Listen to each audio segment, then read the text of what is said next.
Welcome back to the deep dive. It's great to be here. So, today, our source material is, well, it's probably the most overlooked part of any major website. We're talking about the footer, that simple list of 12 links you find crammed at the very bottom of the page. Right. Everyone ignores it. But it's this incredible example of critical knowledge just hidden in plain sight. It's more than just links, isn't it? Oh, absolutely. Yeah. This isn't just navigation. This little stack of corporate data is basically the DNA of a global digital ecosystem. It reveals the functional, the legal, and the economic pillars.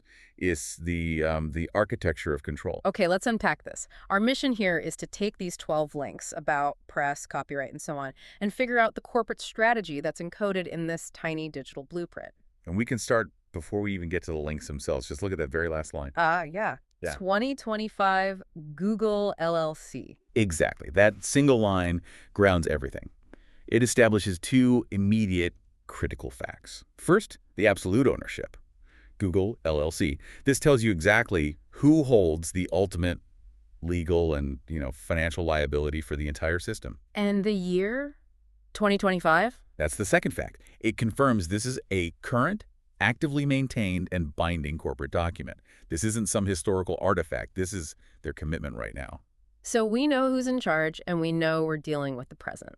Okay, let's start at the top of the list then, with the platform's its official front door. It's public face. Right, that first little group. About, press, and contact us. These are the administrative interface links. They're designed purely to manage the company's relationship with the outside world. About is the easiest one, right? It's the mission statement. It's the story they tell about themselves, the corporate mythology. Precisely. The carefully curated story they want everyone to believe. Now you contrast that with press. Which is very different. Completely. Press isn't for you, the user. It's the portal for controlled narrative, for crisis management. If you're a journalist, you go through the press link. It ensures every public statement, every quote is vetted and distributed on their terms. It's all about narrative control. So it's the difference between declaring your identity, which is about, and actively managing your reputation, which is press. You've got it. So what about contact us? That just seems like, pure utility. It is, but I think we should see it as a gate, not a welcome mat. For a platform this size, that link is a strategic friction point.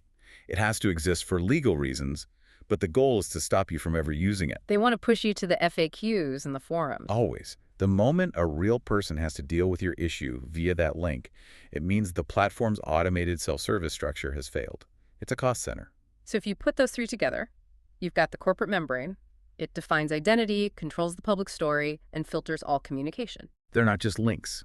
It's the PR department, condensed into 3 words. It shows a huge level of awareness about their image and their liability. Okay, so if that's the corporate identity, we now need to look at the groups the platform actually needs to survive. The ecosystem. This is where it gets really interesting. This is the engine room. Yes. The next grouping. Creators, advertise, and developers. And this tripartite structure, this is their core economic blueprint.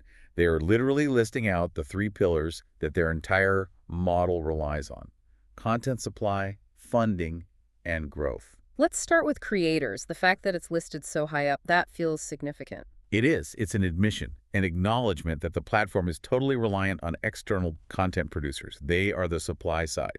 Without them, there is no platform. And that's a tricky relationship to manage, I imagine. It's a huge strategic challenge. You have to pay them enough to keep the best ones making content, but not so much that it, eats into your profit.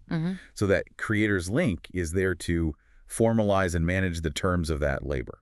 But right after the content source, you get the money source. Advertise. The direct revenue engine. Its proximity to creators is so telling, isn't it? It's the contract laid bare. It is. The platform is basically saying, we will host your content, but make no mistake, we are an advertising distribution company. Putting it right there, so high up, shows that revenue generation is a primary mandate, not some byproduct. So for you, the listener, what that means is that every feature, every tweak to the algorithm is ultimately designed to make that advertise link work better. Your attention is the commodity being sold. Precisely. The system needs to keep you watching for the creators, but it must optimize ad delivery for the advertisers.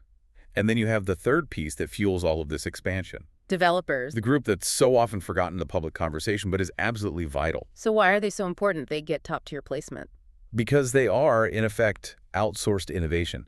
Developers are the people using the platform's APIs, the application programming interfaces, to build third-party tools. Analytics tools, moderation bots, things like that. All of it. And it's a form of risk mitigation for the platform. Instead of their core team having to build every single feature, they let an entire ecosystem of external companies take on that development cost and risk. So it's leveraged growth, they control the core, but encourage this whole economy to spring up around it. That's how you scale globally. You use the brainpower and capital of external developers. So there's your engine.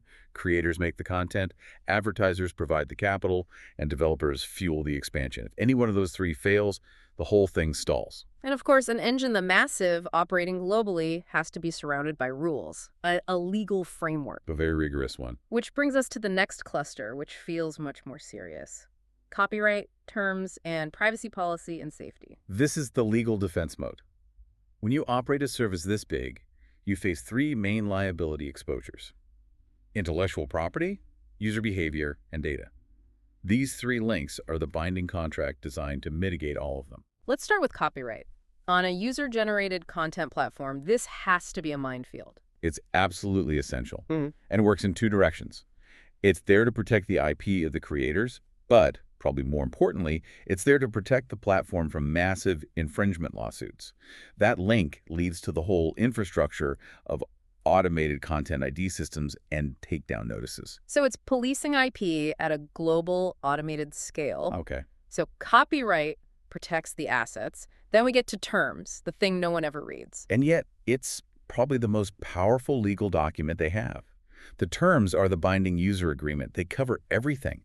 But crucially, they give the platform the unilateral right to moderate content, to terminate your account, and to change the rules at any time without negotiating with you. So if copyright protects the content, terms protects the platform's right to control the conduct on its own territory. You've got it. But the most complex piece here, and maybe the most important today, is privacy policy and safety. And they're bundled together. That's not an accident. Not at all.